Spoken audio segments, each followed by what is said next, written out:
কবিতার নাম সময়ের খাতা।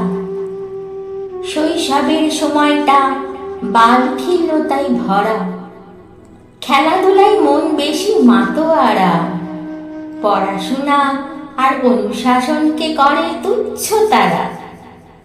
কৈশোর আর যৌবনের সন্ধিক্ষণ যেন নানা প্রশ্ন জাগে মনে অনুক্ষণ। সবকিছুকেই তারা যুক্তি দিয়ে মানে, কোনো কুসংস্কার অযৌক্তিক আচরণ সহজে মানে না তারা, এটা যেন বিলক্ষণ। যৌবনে মানুষের পদার্পণ যেন নতুনকে করে আবাহন। যা কিছু পুরানো জরা জীর্ণ সব কিছুকে ফেলে দেয় তারা। যৌবন মদে মত্ত, বলিষ্ঠ বাহু আর পেশির জোর সর্বত্র। তারা মানে না কোনো বিধি নিষেধ, মানে না কোনো বাধা। যৌবনের শিহরণ জাগানো আনন্দে যা কিছু আপাত কঠিন তা নিমেষে হয় সমাধান।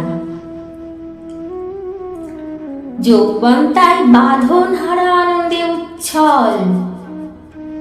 সেই যৌবন দুর্বার, অদম্য শক্তিতে সমুজ্জ্বল।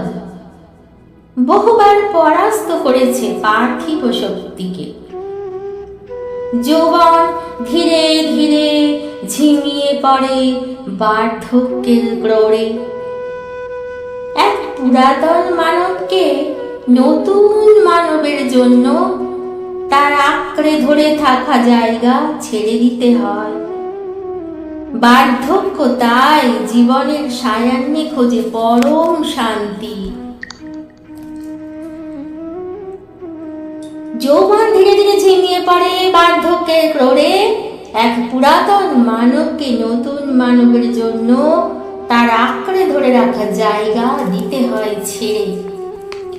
বার্ধক্য তাই জীবনের সায়ান্নে খোঁজে পরম শান্তি।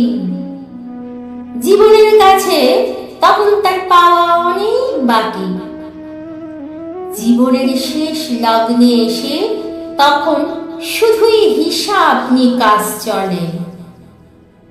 জীবনে কি পেয়েছো আর যা পাওয়া হলো না, তার হিসাবের খাতাটা একেবারে মনে ভারী হয়ে দোলে। জীবনের পেন্ডুলামটা আমাদের করে সচেতন। মৃত্যুর পূর্বে যোগ বিয়োগের খাতাটা তখনও অনেক বাকি।